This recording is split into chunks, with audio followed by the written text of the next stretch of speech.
Today, some of the common tendencies we're going to be talking about are people using too much wrist as they get dinking. I see this take place at lower levels. I even see this take place at higher levels. I think some of the reason why people are using too much wrist are they stand too upright, they're not using big body parts, they're not finding a good athletic stance, they let the ball get behind them, so they start compensating by using their wrists or using small body parts, or the ball kind of jams them and gets on them. They don't have enough space to make contact. Kyle, any of the things that you see? Yeah, I think especially with former tennis players or people that are coming over from tennis, trying to dial back kind of that modified ground stroke where it's still very similar to a full-on swing. So with dinking, it can be very simple yet very challenging to do less. So when we're dinking, we want to think of our arm as a lever, and really the shoulder is the hinge that controls that lever. If we've got a hinge here and then another hinge here at our wrist because we're using it too much, a lot can go wrong. So let's just kind of keep the theme of people are using their wrist when they feel uncomfortable, when they're getting stretched, when they get too upright, when they're not in a good athletic base. So some of the corrective techniques that we're going to talk about today are really focusing on leading with the palm of the hand on your forehand dink, and then leading with the knuckles on the backhand dink. As we're doing this, we're really focusing on keeping the hand positioning still, just like what Kyle said, pushing from the shoulder, really using this arm as a lever, engaging big body parts. From what I've noticed is that big body parts usually don't break down under pressure, and small body parts tend to break down under pressure. Another little analogy here would be, if I were to punch this man right here, I would never punch him from this position. So I'm gonna have my wrist up and fixed, and I would punch him from here, meaning that I'm much stronger with my wrist being up and cocked.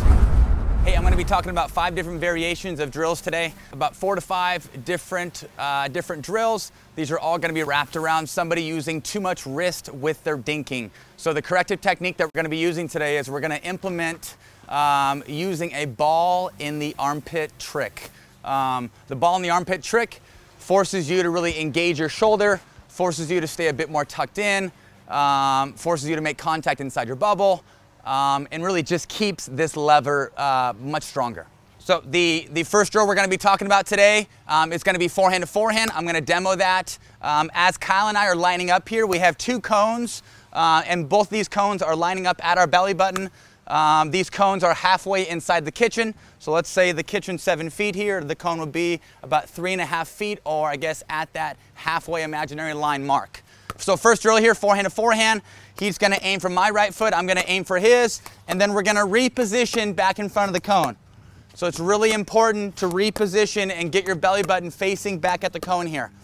As you can see, if Kyle pulls me out of position, if he pulls me out, and I tend to overreach, that's when that ball would come out of my armpit. So the main focus here is really keeping things tucked in, getting your feet in the correct position, focusing on making contact inside of that bubble. Next drill here, we would go left foot to left foot or backhand to backhand. Keep in mind, your guider or your main guider on your forehand dink would be your palm, and your main guider on your backhand dink would be your knuckles. Also too, the paddle face doesn't lie. Okay, backhand to backhand, or left foot to left foot. You will notice that the ball in the armpit, I guess just this general drill with it being on the backhand side, is gonna be a little trickier with keeping the ball inside your armpit. So you might have to implement some more knee bend, get your legs down a bit more. Very good. Beautiful. Okay, next drill here. Kyle, I'm gonna take us through figure eights. Okay, so next drill here is gonna be figure eights.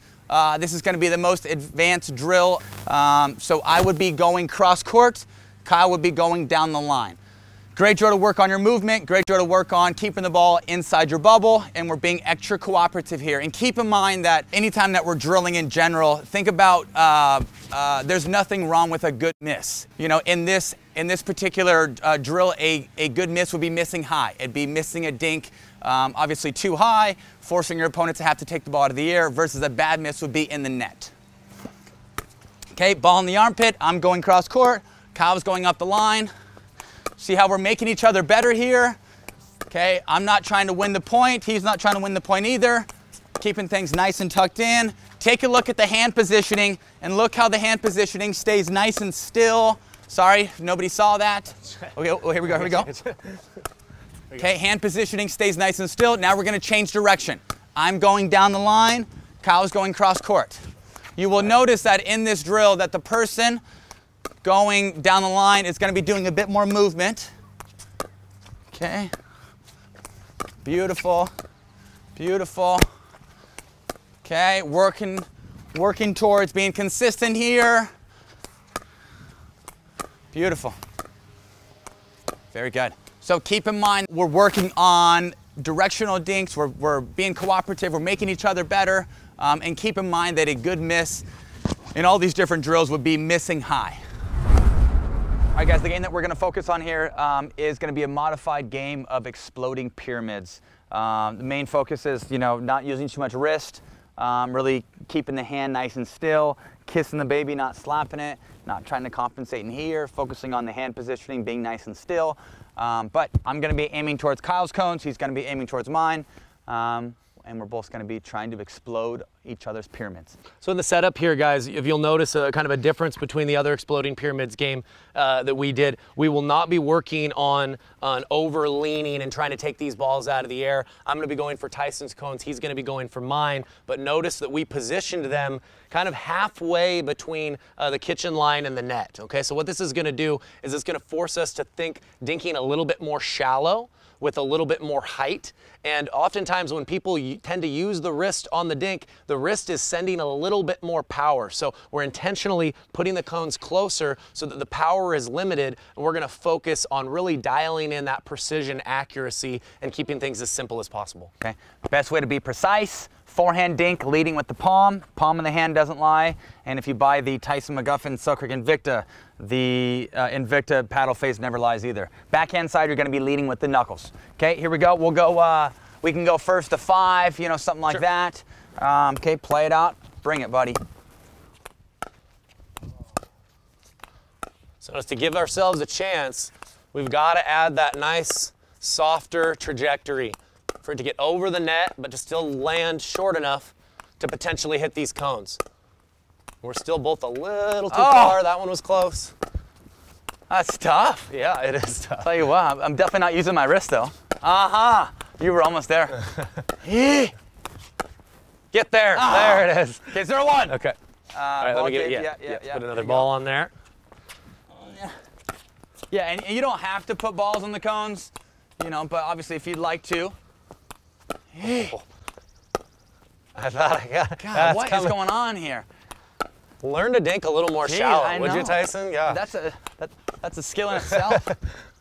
There it is. There it is. Okay, come on, Isaac. Once. Come on, buddy. Here we go. Once. Oh, God. Oh, no.